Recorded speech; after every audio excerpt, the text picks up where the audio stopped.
धाकड़ खबर, बेखौफजुमा बेबाक अंदाज।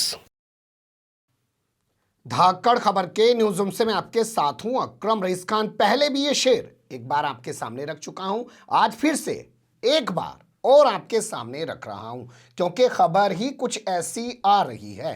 कहा गया है कि चेहरे बदल बदल कर मुझसे मिल रहे हैं लोग, चेहरे बदल बदल कर मुझसे मिल रहे हैं लोग। ये क्या जुल्म हो रहा है मेरी सादगी के साथ। लखनऊ में खड़े होकर अमित शाह ने कहा कि आज उत्तर प्रदेश के अंदर 16 साल की लड़की जेवरात से लद कर स्कूटी पर सवार होकर आधी रात को कहीं भी आ जा सकती है पूरे उत्तर प्रदेश में। इसके बाद कई सारे लोगों ने उनको अच्छे खासे तरीके से ट्रोल किया, विपक्ष के नेताओं ने भी सवाल उठाए और सोशल मीडिया पे भी बहुत सारे लोगों ने सवाल उठाए। यह अलग बात है कि भोंपू मीडिया और उसके दलाल चाटुकार दंगाई पत्रकार हमेशा की तरह सिर्फ बयान को प्रचारित प्रसारित करके अपनी पत्रकारिता की इतिश्री करते हुए नजर आए, लेकिन अब अयोध्या में खड़े होकर उत्तर प्रदेश के प्रदेश अध्यक्ष, भारतीय जनता पार्टी के प्रदेश अध्यक्ष हैं, योगी सरकार में मंत्री हैं, बल्कि ये कहना कुछ गलत ना होगा कि आदित्यनाथ योगी के दम पर ही प्रदेश अध्यक्ष बने हुए हैं। नाम है स्वतंत्र देव सिंह।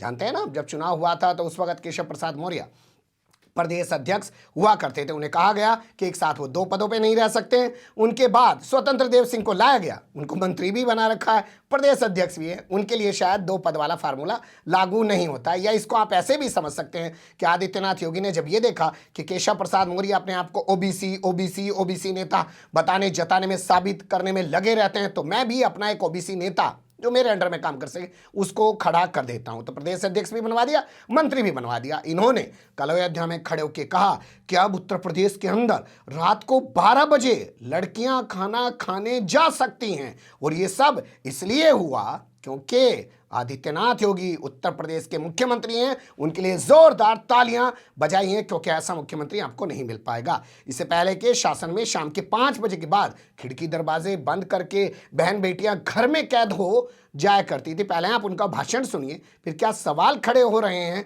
और इनके इस वीडियो के जवाब में भारतीय जनता पार्टी की जो महिला नेता हैं वो क्या बोल रही हैं, आपके सामने रखता हूं। और यही नहीं मित्रों, जहां कानून का शासन होता है, एक गुंडे पानी नहीं भर सकते इस राज्य के अंदर। 5 बजे बेटी, उसकी माँ मकान बंद कर लेती थी कि दरवाजा बंद कर दो, कौन गुंडे रोज पर बेटी को उठा ले जाए, बच्चे को उठा जाए। आज हैसियत नहीं इस राज्य में कि योगी शासन में कोई 12 बजे रात को भी इस रेस्टोरेंट में भोजन बेटी करने जाए और बेटी को कोई छेड़ दे। मित्रों, ये संत का है। इसलिए एक बार मित्रों आपसे आग्रह करता हूं, आदरणीय योगी जी के लिए अपने स्थान पर खड़े होकर ऐसा मुख्यमंत्री बनना मुश्किल है। मित्रों, संतों को छोड़कर तालियां बजाकर स्वागत करो, गड़गड़ाहट से स्वागत करो मित्रों, और संत आशीर्वाद दें। ये उनकी सरकार है, संतों की सरकार है, ऋषि मुनियों की सरकार है। ये सरकार राम के लिए मरती है, राष्ट्र के लिए मरती है, और भारत में दुनिया के अंदर जय जयकार हो, इसलिए सरकार चलती है। सुन लिया आपने स्वतंत्र देव सिंह को। उनके मुताबिक शाम के 5 बजे पहले दरवाजे बंद हो जाया करते थे और अब रात को 12 बजे जाके खाना खाया जाता है। मैं भी उत्तर प्रदेश से आता हूँ, पश्चिम उत्तर प्रदेश से आता हूं, और ये वो इलाका है जिसके एक और गंगा बहती है, एक और जमुना बहती है। सबसे खुशहाल इलाका, मैं कहता हूं कि पूरे भारत का सबसे खुशहाल इलाका। हम लोग नहीं जानते हैं सूखा क्या होता है, हम लोग नहीं जानते हैं कि हमारे यहाँ कोई फसल नहीं होती है। क्रांतिकारियों की धरती कहा जाता है ये इलाका। मेरठ 1857 का स्वतंत्रता संग्राम यहीं से शुरू हुआ।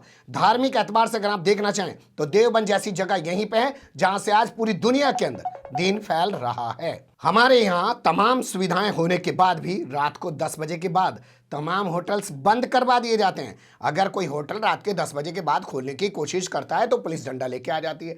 पता नहीं स्वतंत्र देव सिंह कौन से उत्तर प्रदेश की बात कर रहे हैं जहां रात को 12 बजे के बाद होटल खुलते हैं। पूर्वांचल में तो बहुत पिछड़ापन है आज भी।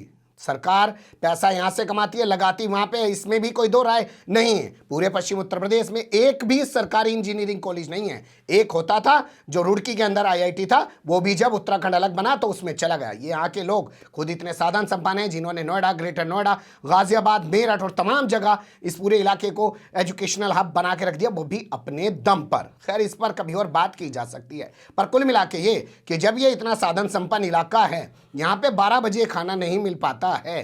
पुरानी दिल्ली थोड़ी है कि रात को 4 बजे चले जाओ, होटल खुला हुआ है, खाना खा के अपने घर पे वापस आ जाओ।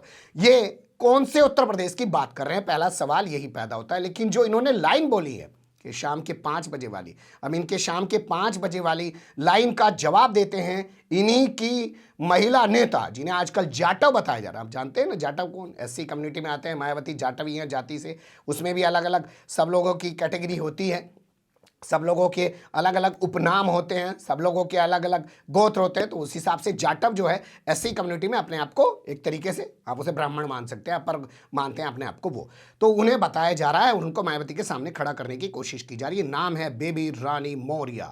हाल फिलहाल तक उत्तराखंड की राज्यपाल हुआ करती थी, उनको पहले वहाँ से इस्तीफा दिलवाया, फिर उसके बाद चर्चाएं चली, योगी मंत्रिमंडल में उनको शामिल कराया जा सकता है, लेकिन मंत्रिमंडल में उनको शामिल नहीं कराया गया।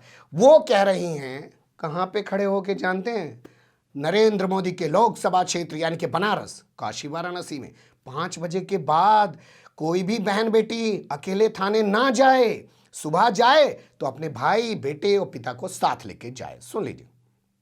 के नाम से एक महिला अधिकारी, एक सब इंस्पेक्टर वहां बैठती है, लेकिन एक बात मैं जरूर कहूंगी, 5 बजे के बाद, अंधेरा होने के बाद कभी थाने मत जाना, फिर अगले दिन सुबह जाना। जाओ तो अपने घर से किसी भाई को, अपने पति को या अपने पिता को साथ लेके जाना अगर जरूरी हो तो। अब भैया मैं अपने शेर पे वापस आ जाता हूं, ज्यादा लंबी बात करने की जरूरत नहीं कि चेहरे बदल बदल के मुझसे मिल रहे हैं लोग। ये क्या जुल्म हो रहा है मेरी सादगी के साथ। मैं बेबी रानी मौर्य की बात को सही मानूं, मैं स्वतंत्र देव सिंह की बात को सही मानूं कि रात को 12 बजे भोजन मिल जाता है, या मैं अमित शाह की बात को सही मानूं कि 16 साल की लड़की सोने से लद कर स्कूटी पे सवार होकर उत्तर प्रदेश की सड़कों पे चल सकती है। सिर खुजा रहा हूं, क्या करूं, जो था आपके सामने समेट के रख दिया।